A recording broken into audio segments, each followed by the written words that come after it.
How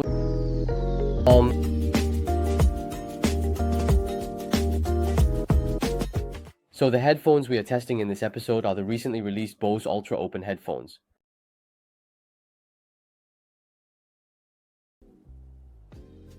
Let's open it up. Just pull. And you can see the packaging inside.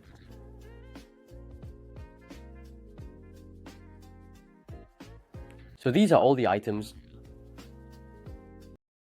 The Bose Open headphones have a fairly compact appearance. Compared to the Huawei Freeclip, the sizes are similar.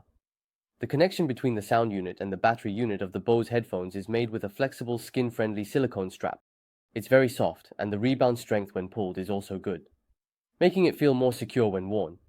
At first it was quite comfortable, but after wearing it for 2 to 3 hours, my ears started to feel a bit pinched. If anyone is considering buying it, I recommend trying it in-store first.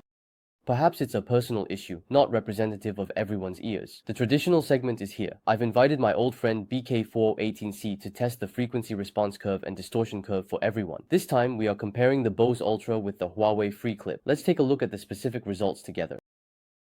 What about the frequency response curve of the Bose Ultra? It is described that based on the test data, the consistency of the left and right headphone barrier curves is very good above 200 Hz. However, due to the instability of how they are worn and placed, the differences in distance and angle lead to significant fluctuations in the low frequency portion of the curve. The uploader has done their best to position it optimally. Data below 100 Hz in the low frequencies is almost filtered out due to distance, which is unavoidable. There is a peak around 230 Hz, likely due to the sound effect algorithm tuning this frequency as a bass enhancement point, which subjectively creates a strong sense of spacious low-frequency reverb in this range. The mid-frequency curve is very smooth, with minimal modifications. The overall trend in the high-frequency range is quite prominent, with good data performance, demonstrating sufficient bandwidth and consistency, highlighting the brightness of vocals and the expressiveness of instruments. The overall data performance mainly emphasizes warm low frequencies and high-frequency instrument representation.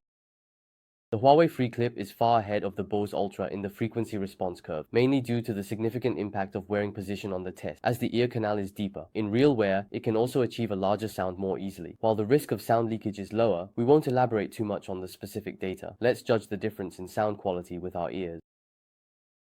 The distortion curve roughly describes that based on the test data, the distortion curves of the left and right headphones fluctuate extremely violently, below 100 Hz, but subjectively, there are no issues such as distortion anomalies. Above 100 Hz, the distortion curve of the headphones is controlled quite well. The distortion peak at 200 Hz is likely due to the distortion caused by the bass enhancement algorithm, and the increase is also inevitable. Overall, the distortion curve shows a relatively good objective data performance. It's just a waiting game.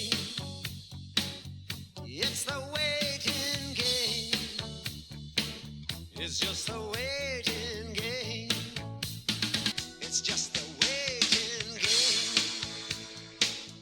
It's the waiting game. It's the waiting game. It's just a waiting game. It's just a waiting game. It's the waiting game. It's the waiting game. It's just a waiting game. Rock-style songs are still well within the capabilities of the Bose headphones.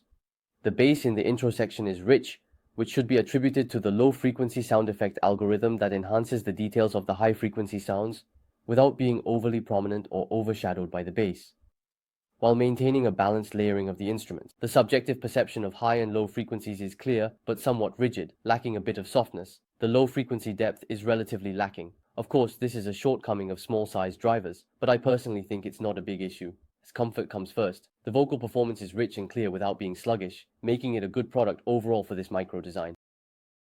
Compared to the sound quality of the Huawei Freeclip, the lightweight style appears more aggressive, making it feel more like a Western product. I personally think it's a great choice for those who enjoy rock or DJ music, or prefer a heavier sound. Enjoy the aggressive style of music it brings. Alright, let's summarize this video. It's clear that Bose has put a lot of effort into this headphone. Both the sound quality and appearance are good. However, the price is really not cheap, so it might be better to wait for a more suitable price before purchasing. Alright, I'm Xiao P, and I'll see you next time.